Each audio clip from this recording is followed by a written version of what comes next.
In 2004, a McDonald's manager in Kentucky got a phone call.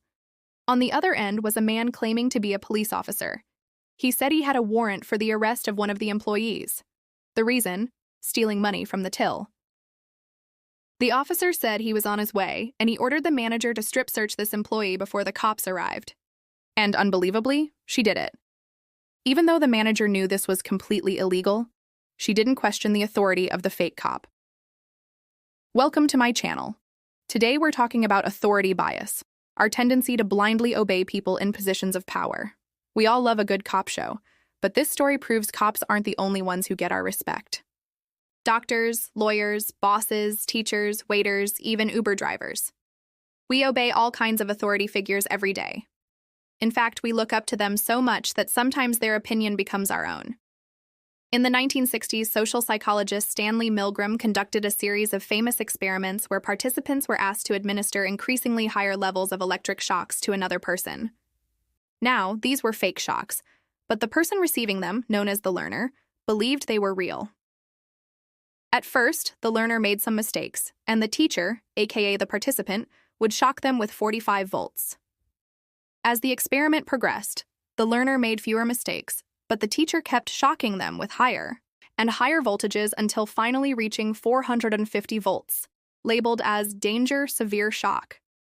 Despite hearing the learner scream and beg for mercy, 65% of participants gave them a fatal 450-volt shock, simply because a man in a white lab coat told them to. But here's the crazy part.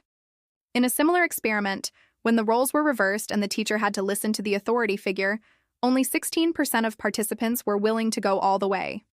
Why? Well, there are two reasons why authority is so powerful. First, we trust people in positions of power to know what's best. Second, we believe they're always telling the truth. Because of this, authority can not only change your behavior, but it can override your morals too. So how could you tell if someone's abusing their power? Well, it's not always easy, especially if they're a charismatic leader. Take Jim Jones, for example. He was the charismatic leader of the People's Temple, who convinced over 1,000 of his followers to take their own lives in Jonestown, Guyana in 1978. Similarly, members of the Branch Davidian cult willingly gave up their lives based on the word of their leader, David Koresh.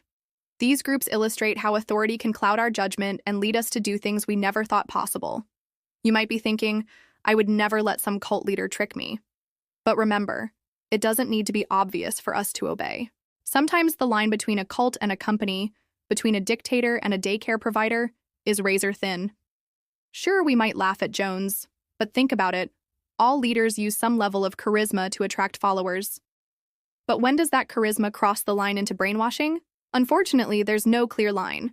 And the more devoted we are to a group, the harder it can be to spot. If you're worried about falling prey to an abusive leader, here are a few warning signs to look out for. 1. They isolate you from friends and family. 2. You start questioning your own thoughts and feelings. 3. The group has a big focus on obedience and discipline. If you notice these warning signs in yourself or someone you know, please reach out to a trusted mental health professional. Now back to our McDonald's manager. After the fake cop hung up, she called her boss, who told her to do whatever the officer said. Of course, nothing happened after that, but she lost her job. The manager wasn't trying to be disobedient. She was just following orders.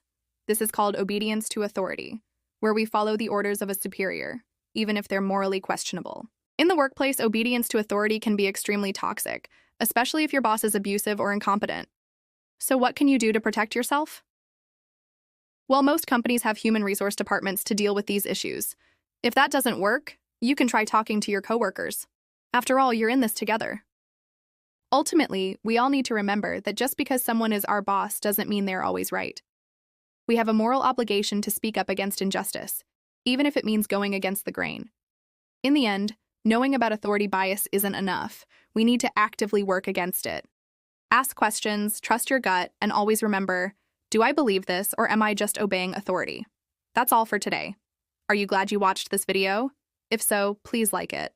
We'll link the deep dive on authority bias in the description. And don't forget to subscribe for more. Thanks for watching. See you next time.